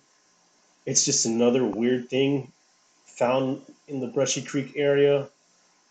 Uh, I have no idea. This one almost leaves me speechless. It was uh, it was really creepy when we saw it, and the way I found it was probably even more creepy. If you've seen the documentary The Hairy Man Road, there's some graffiti that I found underneath a bridge, and I contacted a friend that knew binary code, and I reached out to him and told him about the project that I was working on. He had no idea what I was talking about, uh, but he did show me a video of his brother, who's a construction worker in Williamson County, and he thought it would be appropriate to send it to me because it creeped him out, and he couldn't explain it. And so, if you've seen the original, The Beast of Brushy Creek, I watched that cell phone camera video of them when they discovered this video. It still gives me chills when I watch it. So they found whatever this is, this cavern structure. Uh, I want to say in 2018 is when they found this. All right, they were digging a road that was going to be part of a neighborhood area, and as they were clearing out ground, they started digging and they unearthed whatever this is, this structure. They unearthed it, and like I said, there's video of them right as they discovered, as they started digging it out. And that's video is just really creepy. All the workers are terrified. Even the worker taking the video saying he's too scared to go in. You see another guy just standing looking in because they're just frightened to death. Finding a cave like this would be one thing. Sure, that's kind of spooky with a door like that. But what in the world is that giant face doing there? It's a huge face. This picture doesn't do it justice, but it is a gigantic face, at least over 4 feet tall, really huge face. I have no idea. And this I believe it's a fact. It connects to a cavern system in the area. Now, could all the cavern systems in the area be connecting somewhere? I have no idea. I think it's possible they could. But the fact that this was work, someone put a lot of detail into making this structure. That door that you guys see there, that is a nuclear door. That is able to handle a nuclear blast, and it was made before pre 19. I think it was like pre 1930 or 1928. I can't remember exactly, but I mean, why would you put so much effort into it? Build a stone wall, put a gigantic, expensive door. I'm assuming, create a really creepy face out of a stone. That's stone. That's not wood. That's stone right there. And then bury it. Bury it. Why would you do that? It makes absolutely no sense to me. There's even like a window there, so I know people. Some people would say it's like a storm shelter, a bomb shelter that kind of goes through the window when you see these little holes in the top of it, like breathing holes almost. So I have no idea what this was or what it was intended for. The door only locks from the outside, so my theory is that it was meant to keep something or someone locked in there. That's the only thing I could think of. It's just a gigantic. If you've seen the documentary, The Beast of Brushy Creek, we go inside, which is probably one of the dumbest things I've ever done in my life, to be honest with you. We went inside with my friend David here, who's a local Native American, fearless, fearless guy, and I felt more brave having him with me. But he was like, "Oh yeah, let's go in there." So we went in there. We told no one where we were. No one would be able to find us if we were in trouble. Um, if that door would have closed while we were inside, no one would have known. No one would be able to find us. We would have. We had no cell phone reception in there. We would. I still have nightmares about what could have happened to us while we were searching in there. Um, they just gave me the creeps. People have wanted me to show them the location of this area. I haven't been back. I don't plan on going back. It just gives you the creeps, man. It gives you, it's.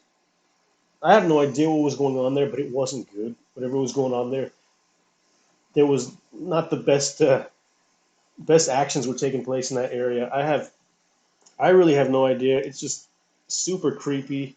Um, if anyone has a theory on what it could be, please, let me know. I'm trying to charge my phone here. Give me a second, guys.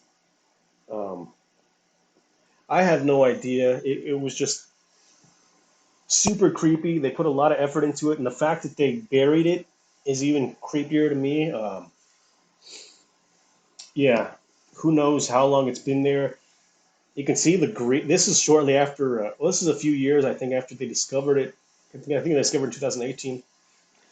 You can see it looks like algae had been growing. It's been there for a long time. Excuse me. But some really weird and strange. I'm gonna take a look at these comments here. Uh, oh, that's a snake here. Keep it in or keep it out. Yeah, exactly. That face is a point piece too. Yeah, I mean that face is one of the creepiest parts of the whole thing. Uh, I mean that took effort, and Why would you do that? You don't need a gigantic face there. It's just a really creepy structure. And who dug it out? It was construction workers for the digging a road. They were digging a road and they were clearing an area, and they started digging and they found this, and they just kept digging, and they uncovered this giant green face, or this giant stone face, and this heavy metal door. Man, I had no idea what it was for. I had no idea what was going on, but it was I don't know, super creepy. I have no idea what it was meant for, but they put a lot of effort into it. I hope I'm not rambling too much about this, guys, but to me, this was like a red herring. The other stuff I had kind of data for, and I had more information that I could pull from. This was just out of the blue, and I have no idea what it was used for. It's really weird and creepy. And I believe I've heard from more than one person there is another one. I've heard there is another one of these. I was supposed to go to an area where someone was going to show me this spot, but it didn't work out. It just didn't work out. Hopefully, I might try again, but I have to be careful what I'm doing. So, I might try to look for that other one again, but who knows? Like I said, I'm just doing the research, trying to put pieces of the puzzle together, guys. But hey, I appreciate everyone for hopping on. Thank you so much, guys. I'm gonna keep going through. I think I only have a few more slides, but if you guys have any questions, please let me know. I'm gonna try to do my best to answer them. Let me just get my phone plugged in here. Um, okay.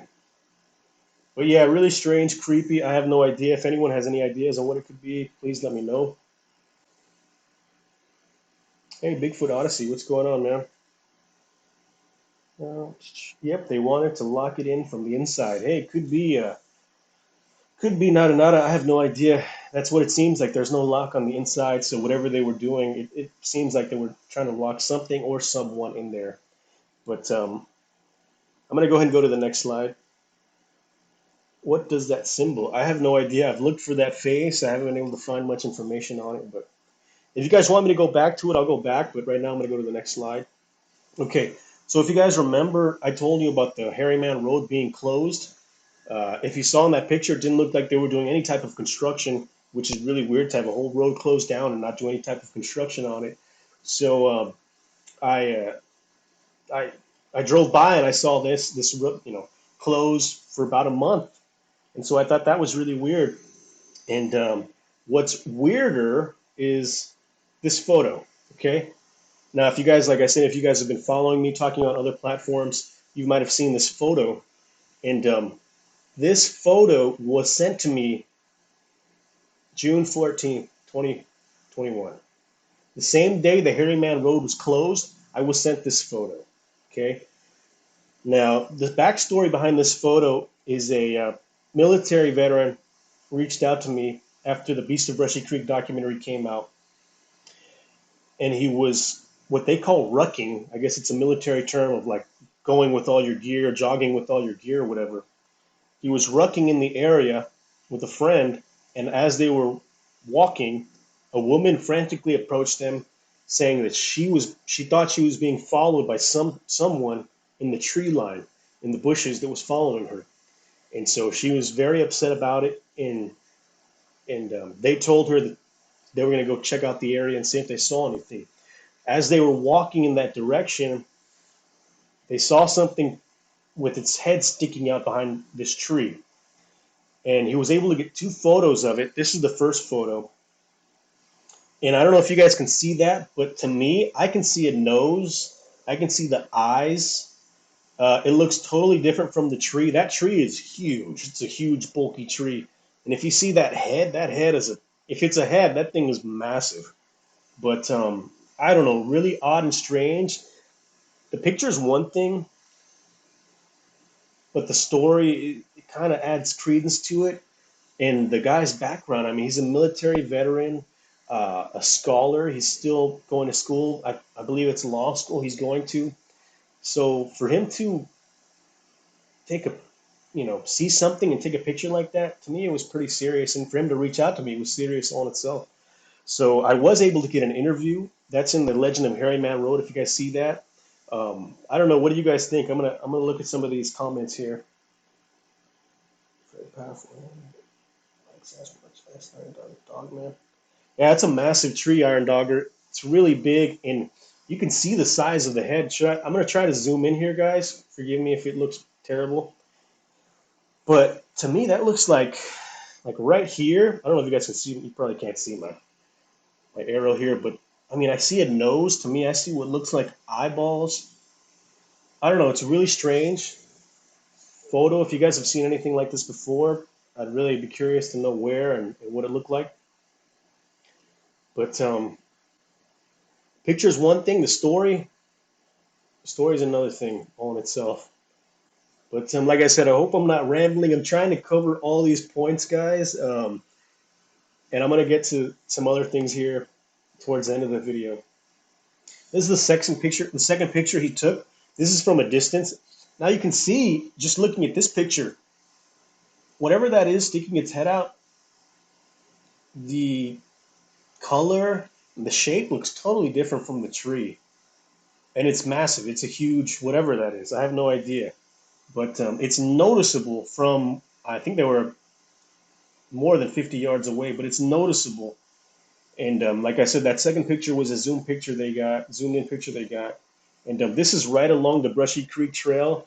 Bodies have been found in this area. Um, it has a long history of sightings. And this happened June 14th, the same day the Hairy Man Road was closed for a month. I don't know what that was, but thank you. The same day the Hairy Man Road was closed, I was sent this picture. Now, could that be a coincidence that that happened? Or could it be that there were other people, maybe that woman contacted the authorities, I don't know, or someone else contacted someone saying, hey, it's these things are out here again, or this thing's out here again. And after that, they said, all right, close the Hairy Man Road, close, portions of the trail. We're going to see what we can do about this. I have no idea. I'm going to check some of these comments out. Detail, observation skills. That's his credibility. Exactly, Iron. He seemed like a credible person when I was talking with him. And his experience and his background just kind of added to that. Keep going, Eric. Thank you, Nada Nada. I appreciate it. I hope I'm not rambling. Was there a cave system behind the door? How far were we able to go in? There was a cave system behind that door, a cavern system. We went in pretty deep, I would say, more than 50 feet or so in, and it continued on. There were cracks and crevices that went up to the side. They went down. If you see the documentary, as soon as you open the door, there was a cave that goes straight down into. We weren't able to figure out how deep that went or where it went. We didn't have the gear.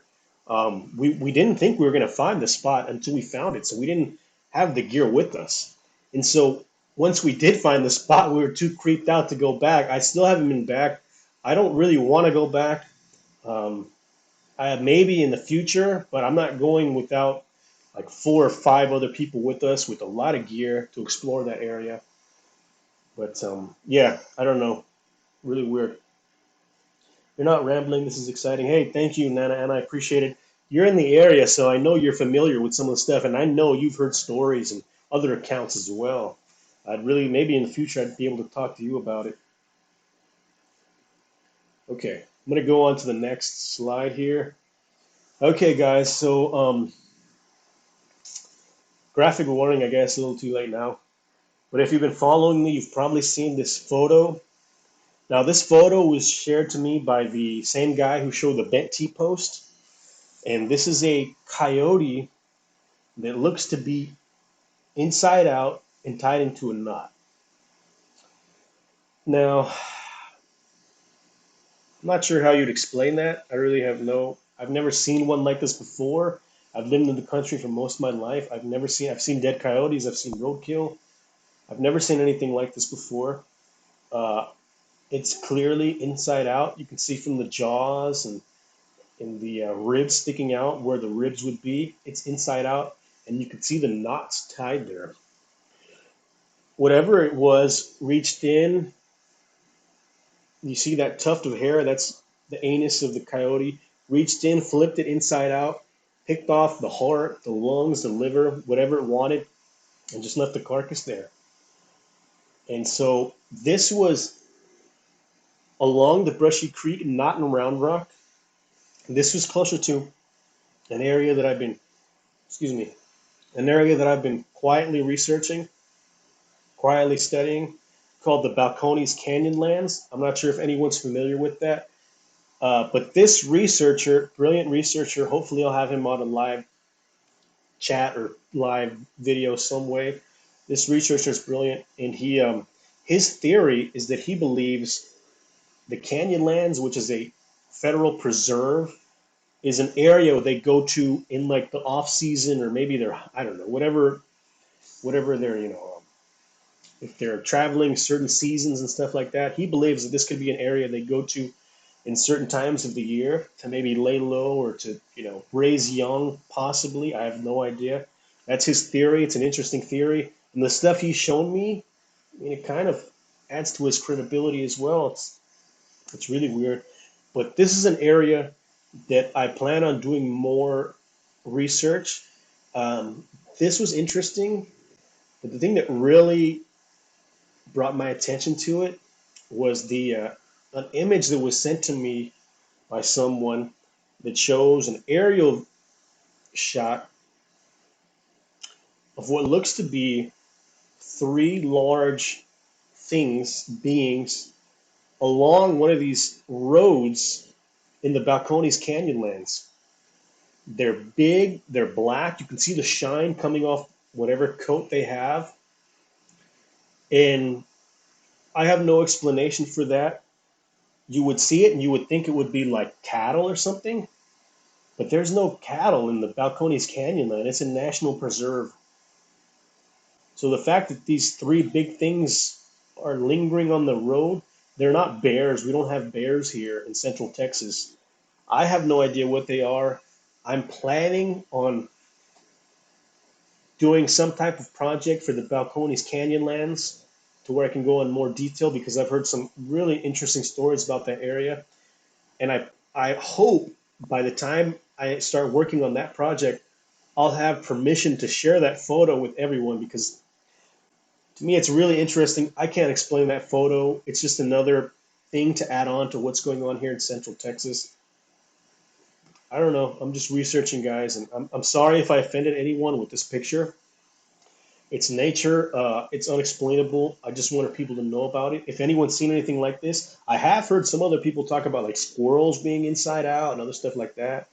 But I don't know. I'm gonna check out some comments here. Excuse me. Roadkill, 1000%, nada nada. Could be. I mean, it's turned inside out though and tied into a knot. I've never seen roadkill tied into a knot. I've seen that one time in my life. It was pulled in. Yeah, it was pulled in and out. Exactly. Yeah. Why is there not a well-armed group to go out to the air? That's could be a next step. That could definitely be a next step. Um, I don't really go out to the Brushy Creek or the Harryman Road areas at night, just for the fact that there have been bodies. There are still bodies being discovered in the area, so that kind of weighs on me going out there at night. Hopefully, in the future, I would like to be able to do that, but again, I wouldn't do it alone. I don't do anything along the Brushy Creek or Harryman Road alone. And if you're in the area, if you're checking it out, please do not be anywhere alone along the Brushy Creek. Probably the worst thing you could do. Don't do that. But all right, I'm just gonna read some of this other stuff. But done by a creature, who knows? Yeah, could I mean, see a large cage in our area stands protected endangered bats. Pyromedic. I mean, that's an interesting. It's an interesting thing too. I hadn't heard about that. I do know that there are several caves that have been cemented over, and I meant to take pictures of those. Hopefully, I'll have some pictures of those here shortly. They're way too smart. Yeah, they're. Who knows? I mean, Iron Dog, the roadkill would be stiff and hard to manipulate like that. I think so. Yeah, I've seen roadkill before, roadkill coyotes and stuff, and you see the rigor mortis. They're just really stiff. You see the animals have been to them, and this is clearly an animal that was turned inside out. If you look at the mouth, you can see the mouth is a dead giveaway. The thing coming out of the mouth is its insides. I have no idea how to explain that. Like I said, I've heard of other, squirrels and stuff like that. I've never heard of anything this big. But that's going to lead into more of my research in the Balcones Canyon lands. Um, and I'll talk about that here in a minute. Trucker's tires can do some damage though, but inside out tighter knot is strange. Very strange iron. This is a close-up, sorry, graphic imagery. I should have said that. I forgot this was here. That's a close-up of the jaws, and you can tell they are backwards. Jaws don't go like that. That is you can see the corner of the jaw there. It's not where it's supposed to be. The teeth are facing opposite directions. There is a giant tuft of hair coming out of the center of the mouth. Um, I have no idea. It's just another weird puzzle in the Brushy Creek I wanted to talk about. And like I said, this is more towards the Balcones Canyon lands where I hear a lot of activity going on in the area. I really plan on doing a project about that. So, yeah, so I think this is the end of the slides, guys. I really appreciate everyone sticking around. Hopefully, I didn't bore you guys to death. Hopefully, you got some new information about the area. Like I said, I'm planning on doing a part three. I guess people have asked me, when it's going to come out, and people have kind of partnered the Beast of Brushy Creek and the Legend of Hairy Man Road together, which I think is great. It should be paired together. They go hand in hand with each other. And I'm working on the next documentary, but I would really like to have some answers to the Freedom of Information Acts before I start producing stuff, filming stuff. I'd really like to have, if I could, some answers for the Freedom of Information Act. I've been doing them for almost 6 months now, so hopefully soon I'll have documentation. Maybe I might have some more exemptions. That could be a thing. But I'm planning on getting more information from that I would like to incorporate in the documentary. So please stay tuned for that. And while I'm waiting for that, I plan on doing a standalone documentary for the Balcones Canyon lands, where I'd like to go there and film some of that area, talk to the local people in the area. The other thing is the Balcones Canyon lands, guys. It's a federal preserve, all right? It opens at 8 in the morning and it closes at 4:30 in the afternoon, right before sun goes down, way before sun goes down. So no one's allowed to stay in the park after dark. You're not even allowed to walk off the trails. I don't believe they allow drone video. They have so many rules and regulations because it's a national preserve. They're allowed to do that because they're protecting endangered species there. So I know there's a ranch in the area there's a few ranches in the area that back to the Balcones Canyon lands. And I've been speaking with someone that has access to that area. So I would really, really like to go out there around night, or if possible, film drone footage. Anything I can get, I'd like to try to get some more information about the Balcones Canyonland, just because I've heard so much information about it. And I think the things that are hanging out in the Brushy Creek could also be hanging out in the Balcones Canyonland. And like I said, that photo that was sent to me, that was an eye opener. That was really weird and creepy, and that really got me engaged in that area. I'm just gonna check out some of these here. Thank you so much, Eric. Hey, Russell Lux, thanks for hanging on, man. I hope I haven't bored you too much. The one I saw was a wolf. Oh, wow, was it? It was the same way, Nada. That's really creepy. We don't have any wolves down here.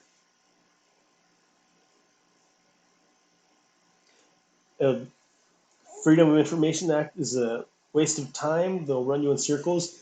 That could be.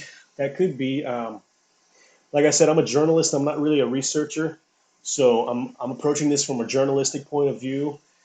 The fact that there has been documentation showing FBI has been involved in the search for Bigfoot in the area, that's a smoking gun to me. If I can get any more printed documentation that would corroborate that, to me, that would just add fuel to the fire. Um, Thanks for the visuals, Uncle Bones. Yeah, for sure. Love the show, bro. Hey, I appreciate it. Thank you so much. Um, and as far as the updates, I'm not going to leave you guys in the dark too much. Like I said, I'm working on the next documentary. I'm waiting to get some information from the Freedom of Information Act. And while I'm waiting for that, I most likely will produce the documentary about the Canyonlands and hopefully show the information that I've gathered from the Balcones Canyonlands area, which stretches all the way to Elotes Canyonlands. There's another government canyon in Elotes, Texas, right near San Antonio, where people have encountered some of the same stuff. And I'm familiar with the Elotes Canyon land, so I might do both of those and film both areas in this one next project that I'm working on. If anybody has any information on the Balcones Canyonlands, please let me know. Any information on the Brushy Creek area, let me know. Harryman Road, let me know.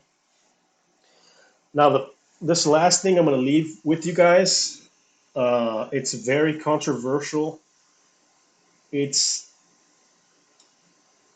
it's something that could get me in a lot of trouble, but I do feel that it needs to be brought to light because the circumstances of what happened are very unique and interesting. And I didn't include the snapshot of what I should have because it had a name on there. But I'm just going to go ahead and say it, and I don't want to offend anybody or anything like that. But Nana, Anna, this has been an eye opener. Hey, I appreciate you taking the time. I believe the Cryptid Canada's girl saw something. 3 coyotes tied together. That's pretty interesting. I hadn't heard that. I'd like to hear more about that. Okay, so I kept alluding to the 3 bodies that had been found in the Brushy Creek area and how there could possibly be a 4th. I have to be really careful how I approach this. Um, in 2016, after the first body was found in May, a police officer was found dead in his backyard that backs up to a creek that I believe is a runoff of the Brushy Creek. Okay? He was a police officer in the area for a very long time. He was 2 months away from retiring, and he was shot in the head, right above his eyebrow. The bullet went through his hand into his eyebrow, and the medical examiner and the chief of police, the same chief of police that was in touch with the FBI director talking about Bigfoot, they ruled the death as a suicide by his own gun. Okay. Now there's a few red herrings in there for me. I believe, and it's just my opinion, the fact that he was 2 months away from retiring and decided to take his own life was very strange to me. Um, the fact that he was shot through his hand into his eye was very strange to me. Um, and the fact that he called in as he's arriving home from his shift at 1:30 in the morning. He called in, people were in his backyard. He ran to the backyard to see what was going on. His last transmission to the station was 2 people fleeing the backyard, headed toward the creek. 2 people fleeing his backyard, headed toward the creek. The next call they received was from officers on scene, and the officer was down. Now, this is kind of a controversial subject, I said, but the fact that he was about to retire, had a defensive wound, and called saying that two people were exiting his backyard on the way to the creek, all of that was really odd to me. I have no idea if that means anything. Like I said, the medical examiners ruled it a suicide.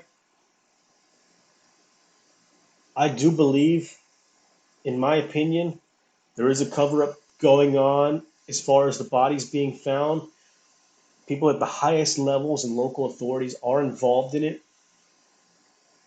That's all I'm really going to say. I'm doing more research on this topic, on this area.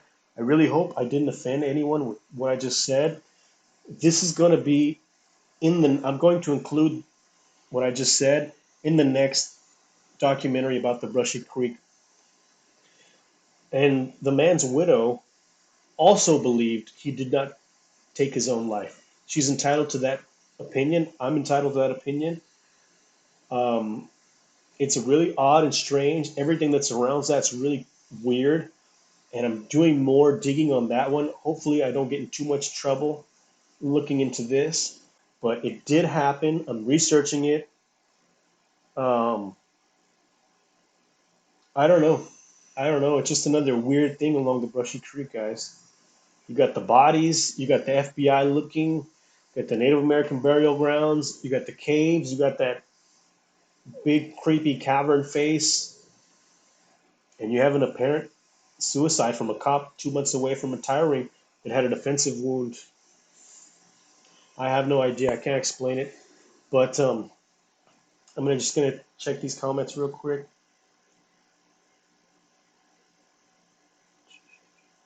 And that was deemed a suicide. It was deemed a suicide, Dana Anna. You might have heard about it if you're in the area. Um, it's really odd and strange to me.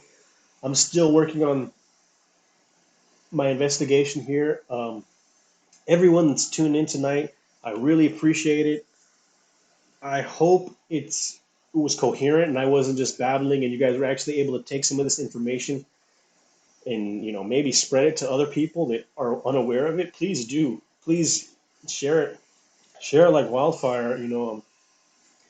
I'm working on these next projects. If anyone is interested in helping me, please, I'll put the link to like a Patreon where you can find like all the clips, the unedited clips, interviews, and stuff like that. If you guys want to see that, uh, I'm going to be producing these next documentaries and stuff like that. But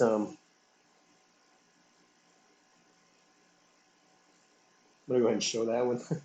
um, but yeah, if you guys are interested in helping out, hey, I'd really appreciate it. Um, yeah, I'm trying to work on these next projects. Like I said, I'm waiting to get some information from these Freedom of Information Acts that I'm doing.